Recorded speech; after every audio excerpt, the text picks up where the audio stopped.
Welcome to Lesson 2. Before we begin, a quick note about this course. These lessons are designed to be listened to in the background while you work inside DxO PhotoLab on your own computer. Think of them as guided audio lessons that you can follow along with at your own pace. My hope is that you can have the lesson playing on your phone, tablet, or a second screen while you explore the software yourself. If you prefer more visual, screen-recorded tutorials, you'll find plenty of those on my channel as well. Now, make sure you have DxO PhotoLab open. Feel free to pause, rewind, and revisit any section whenever you need to. In this lesson, we're going to look at getting your images ready to work on inside DxO PhotoLab. One important thing to understand straight away is that PhotoLab does not work like some catalogue-based editing programs. You don't need to import your images into a separate library before you can edit them. Instead, PhotoLab allows you to browse the folders that already exist on your computer, external drive, or storage device.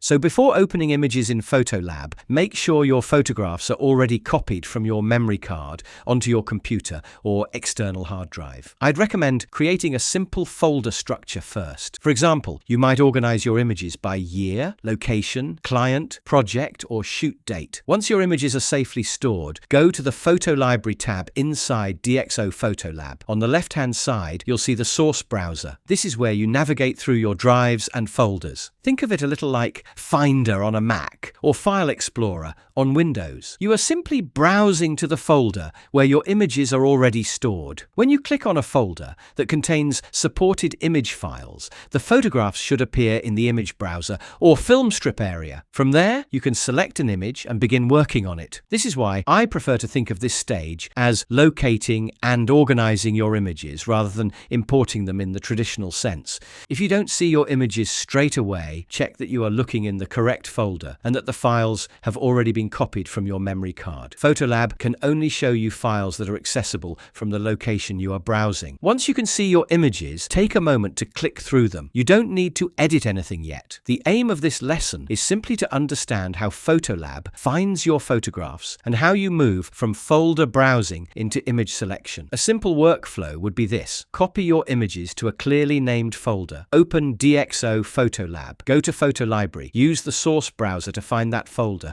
Then select the photographs you want to work on. This approach keeps things very clear. Your images stay where you put them, and PhotoLab reads them from that location. In the next lesson, we'll look at rating images, sorting through a shoot, and choosing the strongest photographs before we begin editing properly. Don't forget to subscribe to Simon DxO for more tutorials, and if there's something you'd like me to cover in a future lesson, leave a comment below and I'll do my best to help. I'll see you in Lesson 3.